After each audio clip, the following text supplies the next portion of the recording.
नमस्कार दोस्तों, आप सभी का एक बार फिर से बहुत बहुत स्वागत है हमारे चैनल स्टडी आईटीआई स्किल्स के एक और नए वीडियो में। हमारे पिछले वीडियो में हमने मूलभूत विद्युत यानी बेसिक इलेक्ट्रिसिटी की स्टडी स्टार्ट की है और हमारे पिछले वीडियो में हमने जाना था कि किसी भी पदार्थ में विद्युत क्यों और कैसे प्रवाहित होती है। आज के वीडियो में हम विद्युत से संबंधित कुछ महत्वपूर्ण टर्म्स की स्टडी करेंगे।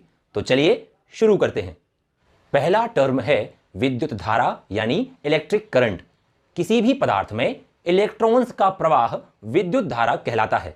विद्युत धारा हमेशा इलेक्ट्रॉन्स के प्रवाह की विपरीत दिशा में प्रवाहित होती है। विद्युत धारा को हम अंग्रेजी के आई अक्षर से प्रदर्शित करते हैं। मूल रूप से विद्युत धारा मुख्यतः दो प्रकार की होती है, अल्टरनेटिंग करंट यानी एसी एवं डायरेक्ट करंट यानी डीसी। डीसी करंट वह करंट होती है जिसमें इलेक्ट्रॉन लगातार एक ही दिशा में प्रवाहित होते हैं। डीसी करंट को डीसी जनरेटर या बैटरी द्वारा उत्पन्न किया जाता है। एसी करंट वह करंट होती है जिसमें इलेक्ट्रॉन लगातार अपनी दिशा बदलते रहते हैं। एसी करंट में इलेक्ट्रॉन नेगेटिव एवं पॉजिटिव साइड पर अपनी दिशा बदलते रहते हैं। एसी करंट अल्टरनेटर या एसी जनरेटर द्वारा उत्पन्न होती है। किसी सर्किट में करंट को मापने के लिए अमीटर का उपयोग किया जाता है। अमीटर से करंट मापते समय इसे सर्किट में हमेशा श्रेणी क्रम में जोड़ा जाता है। एम्पियर को हम ए से प्रदर्शित करते हैं। जब किसी विद्युत चालक में से एक सेकंड में 6.24 इंटू 10⁻18 इलेक्ट्रॉन गुजरते हैं तो उसमें से प्रवाहित होने वाली धारा का मान 1 एम्पियर होता है। दूसरा टर्म है विभव या वोल्टेज। किसी विद्युत चालक में विद्युत धारा प्रवाहित करने के लिए आवश्यक बल विभव या वोल्टेज कहलाता है। इसे हम अंग्रेजी के V अक्षर से प्रदर्शित करते हैं। ओपन सर्किट या नो लोड की स्थिति में किसी सर्किट का विभव EMF यानी इलेक्ट्रोमोटिव फोर्स कहलाता है। किसी विद्युत सर्किट में दो बिंदुओं के बीच के वोल्टेज को वोल्टेज डिफरेंस या पोटेंशियल डिफरेंस कहा जाता है। पोटेंशियल डिफरेंस यानी पीडी की इकाई वोल्ट होती है एवं इसे भी अंग्रेजी के अक्षर V से प्रदर्शित करते हैं। वोल्टेज डिफरेंस को मापने के लिए वोल्ट मीटर का प्रयोग किया जाता है। वोल्टेज मापते समय वोल्ट मीटर को सर्किट में हमेशा समांतर क्रम में जोड़ा जाता है। तीसरा टर्म है प्रतिरोध या रेजिस्टेंस। किसी चालक में धारा के प्रवाह में उत्पन्न रुकावट को प्रतिरोध कहा जाता है। चालक के प्रतिरोध को हम अंग्रेजी के अक्षर R से दर्शाते हैं। इसकी इकाई ओम होती है। ओम को इस चिन्ह के द्वारा प्रदर्शित करते हैं। किसी चालक का प्रतिरोध मापने के लिए ओम मीटर का प्रयोग किया जाता है। अगला टर्म है विशिष्ट प्रतिरोध या स्पेसिफिक रेजिस्टेंस।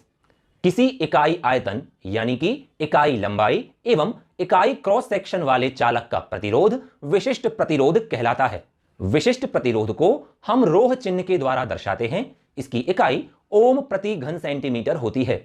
किसी भी चालक का प्रतिरोध उसकी लंबाई के समानुपाती एवं चालक के क्रॉस सेक्शन के व्युत्क्रमानुपाती होता है। इसलिए चालक का प्रतिरोध R होगा rho into L upon A। यहां से हमें रोह का मान प्राप्त होता है R into A upon L।